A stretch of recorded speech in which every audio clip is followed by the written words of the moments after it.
Welcome to Build a Character in 10 Sessions to shape your story's heartbeat. I'm Vanessa Riley, and in this series, I am going to guide you step by step to creating a character who lives and feels alive, complex, and unforgettable. Today, we're kicking off with Session 1, The Spark. This is where characters begin to take shape. We got to start with what matters. Yeah. Why does this matter? I can just sit down and I can write. Some people are gifted to be able to do that. And not. I'm Vanessa Riley. I've written 29 books. I've been both an indie, a traditional, now I'm a hybrid. I've been published with Macmillan, Entangled, Bethany House, HarperCollins, William Morrow, Kensington. Um, Now I have a UK press for one of my series.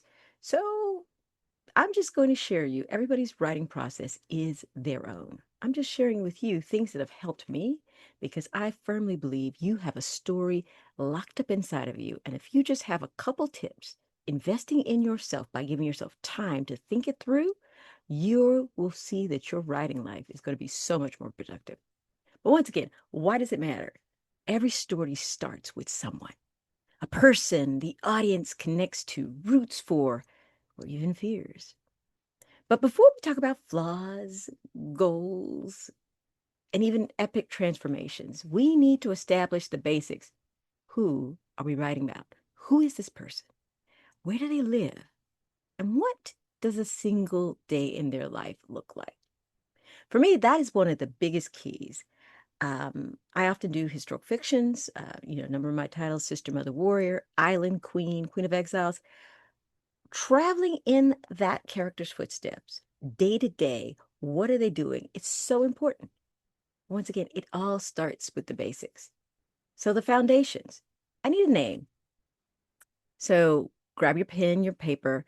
Let's start with a name. Mary, Joe, Bob, Steve, Xavier. I personally believe naming is very important. It already talks about a person and their background. It could even give aspirational things, especially let's say they were named after Diana. That's could be Princess Diana. That could be the Roman goddess Diana, the goddess of war. So there's so many different layers that one can do. It's even, star constellations. When you write something down, it's not wedded in stone. It can be changed. You can find as you're writing, the character develops and the name just doesn't feel right. I'm just giving you a starting point. So on your piece of paper, let's start with a name. The second thing is an age. Age ain't nothing but a number, but it's actually very important. You know how your perspective changes just within 10 years, up or down of your age. That is reflective. It's going to tell you what these people are doing in their lives, what their expectations are, what society expects of them. If you're writing a period piece, someone in the 1600s is going to have a different expectation for their life than someone in the 2020s, right? 1600s, 16 is a marriageable age. I know. I'm not here to judge. That's just history. 16 in today's present day society, we're talking, they're still in high school. They've got all the high school pressures of assimilating, finding out their norms, all these different things. They may even already be starting to think about college. Age is important. Time period is important. That's why you've got to know both. Location. Are they a city character? Are they a countryman? Are they a soldier? You know, where are they location wise? And then we're not talking about just where the story is starting, because once again, one of the secrets that I hope that we'll be able to talk about is starting a story. You may think you know exactly where your story starts. I'm here to tell you sometimes you're wrong, but I don't want you to stop your writing and make those changes. That's editing. Editing makes magic. Editing is where all the dreams and everything that you hope for this manuscript come to life. It's not the first, there's some people, there might be some gifted people. I'm never that gifted in that regards. But you can't edit a blank page. and you have to start from somewhere. So once again, location. Where is your character from? Where they are now. That is two different expectations. Where they're from is going to dictate, how they were raised, their principles, or at least an indication of their principles, or the things that they're going to rail against. And then where are they now? If you were raised in the country and now you're in the city for the first time, whole wide world of differences. And that's something you can actually play with as you write. The last thing, when you're thinking about this character, is what is their general life situation? And we're not talking about the bad stuff that's they're going through or the complexities that's going to come. That's later. Just what do you think this person has no tangible problems? They are existing. What does that day look like? And I'd literally start in the morning when they wake up to how they come back at night. What is that day? Are they a working person? Are they in school? Um, Pro tip, if you're writing about a society, I always trace the money. How does money flow? How does somebody make money? Money is the key to so many things, so many different levels of economic advancement. Those are things that your characters are going through. So pro tip, especially if you're writing about a different century, how does one make money? And how does money flow within that village construct or the city construct?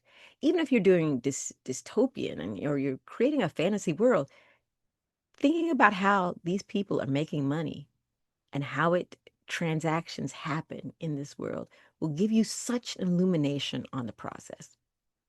Okay? All right. So once again, we've thought about it. Our foundational step, I'm going to give this person a name. I'm going to give this person an age. You're going to give a location, and I do a twofold. Location of where they were born and a location of where they are now. And then lastly, a general life situation. Now, we're not talking about the past. Now, what does a daily life look like? Okay? You tracking? If you're tracking, go ahead and hit that like button. Hit subscribe. We're going to get through this entire format, giving you 10 steps on how to build a character. Okay? Now, I'm going to give you a daily prompt. Your first exercise, I want you to imagine a full day in this character's life. And I want you to take your writing journal. If you don't have one, a sheet of paper will do. Actually, if you take one of my classes on journaling to write your next book, you know exactly the different options that are out there for you to journal. Get the option of your choice and let's start. So you have your character. Let's say character's name Bob. How does Bob wake up in the morning? Do they spring out of bed or do they hit that snooze button 3 times? Do that. What's the first thing they notice in their morning? Is it traffic? Sound of children? Is Bob a father? Or is it absolute silence because Bob is alone? These are things that you want to know and you want to think about that day. And once again, it can change. This is your entry point into this character. What tasks are they going through during the day? What is Bob doing all day long with his time? Is there a distinct morning, noon, night for Bob? If so, what does that look like? Who are they interacting with? And it's once again, this is that money question. Bob wants to spend some money. What is he doing? Bob wants to make some money. How's he doing it? How is he interacting with this world in order to accomplish that? And finally, let's think about that night. What kind of night do you envision Bob to have? Right? Is he coming home after a stressful day at the work? Is he coming home after peddling his wares because he's in the 1600s and that's how he makes a living? What is home is he's a pirate on a ship. Home is just that hammock he lies in for right now. Maybe he's dreaming of what he left behind. Write down. Start with a couple sentences. But what does that night look like? And I have to emphasize to you, this is not about polishing up a scene. This is snippets. Write in phrases if you have to keep your internal editor off. I have to do that. I have an editor who wants to go through and make sure the comma's in the right place. This is not the time for commas are important, but this isn't it. We're words on a page. We are building a framework so that I can figure out who Bob is. And this is just the beginning, right? Here's a fun trick. If you've got more time, and especially if you have a physical or electronic scrapbook, start getting images. What does Bob look like? So get faces of the shape of the face. Is it heart shape? Is it round? What color eyes does Bob have? What color hair? Is the hair full and thick and luxurious? Is it receding? What does Bob look like?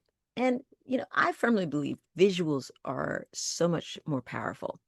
Um, I have friends who use Pinterest. They have actually secret Pinterest boards, and they're putting pictures up, and they've got a folder for Bob, and then for Bob's love interest, or for Bob's ruler, or whatever the circumstance is. Start filling out that cast. Use present day actors, somebody that you will know and be able to describe, because this is going to help you write Bob and describe Bob's interactions. Okay, so once again, I hope you're taking this to heart. There are more lessons. Please keep tuning in. Like this. If this has been helpful, like that. Um, if this has been helpful, like this post. If this has been helpful, subscribe. And then check out the rest of the series. They're going to be publishing, and check out the rest of the series. Okay? So once again, this is Vanessa Riley. Thank you for joining me. This is Build a Character in 10 Easy Steps. You just completed step 1.